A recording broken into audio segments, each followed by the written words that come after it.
മക്കളെ ആടുത്രി കണ്ട സീൻ പടാന്നാണല്ലോ പറഞ്ഞ്. അല്ലെങ്കിലും ആടെന്ന് പറഞ്ഞാൽ എനിക്കൊരു വികാര. അതിന് നീ ആരാന്നായിരിക്കും നിങ്ങളുടെ ചോദ്യം അല്ലേ? ഞാൻ സിപ്പോറ. മിദിയാനിലെ ജത്രോ എന്ന് പറയുന്ന ഒരു വലിയ പുള്ളിയുടെ 7 മക്കളിൽ ഒരാളാണ് ഞാൻ. ആടുകളായിരുന്നു ഞങ്ങളുടെ ലോകം. ഇന്നും വൈകുന്നേരം ആടുകൾക്ക് വെള്ളം കൊടുക്കാൻ ചെല്ലുമ്പോൾ അവിടുത്തെ കുറെ ലൊട്ടിലൊടുക്ക് ഇടയന്മാർ വന്ന് ഞങ്ങളെ ഓടിക്കും. പാവം ഞങ്ങളും ആടുകളും വെള്ളം കിട്ടാതെ ഓടിപ്പോവും. അങ്ങനെ ഇരിക്കുമ്പോഴാണ് നമ്മുടെ കഥയിലെ ഷാജി പാപ്പന്റെ എൻട്രി. ഈജിപ്തിൽ നിന്ന് നാട് വിട്ടു വന്ന നമ്മുടെ സ്വന്തം മോശച്ചേട്ടൻ. ഷാജി പാപ്പന്റെ ഇടിയാന്നും എന്റെ മോശച്ചേട്ടന്റെ ഇടിയുടെ അടുത്ത് പോലും വരില്ല. എന്റെ മോശച്ചേട്ടൻ അങ്ങോട്ട് കസറി എല്ലാ കുരുത്തം കെട്ടവരെയും ഓടിച്ചു വിട്ടു. എന്റെ പപ്പയ്ക്ക് മോശയെ ഇഷ്ടായി, എനിക്കും ഇഷ്ടായി.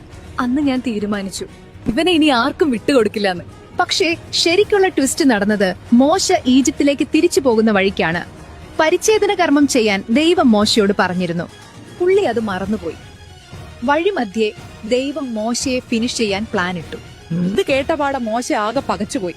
ഹാങ് ആയി നിൽക്കുമ്പോഴാണ് ഒരു കല്ലെടുത്ത് ആ കർമ്മം ഞാൻ തന്നെ അങ്ങ് ഫിനിഷ് ചെയ്തു. എടാ മോനെ, ആർട്ട് 3 റിലീസ് ആവുമ്പോ നമ്മൾ തിയേറ്ററിൽ പോയി വിസിലടിക്കും. പക്ഷേ നിന്റെ ജീവിതം കണ്ട് ദൈവത്തിന് ത്രില്ലടിച്ച് വിസിലടിക്കണമെങ്കിൽ നിന്റെ ജീവിതത്തിൽ കണ്ടന്റ് ഉണ്ടാകണം. നന്മ ചെയ്യാനുള്ള സമയത്തിന് മൊബൈലിൽ അലാം വെച്ച് കാത്തിരുന്നാൽ ഒന്നും നടക്കാൻ പോണമെന്നില്ല. കിട്ടുന്ന സെക്കൻഡിൽ ചെയ്യണം. മറക്കല്ലേട്ടാ.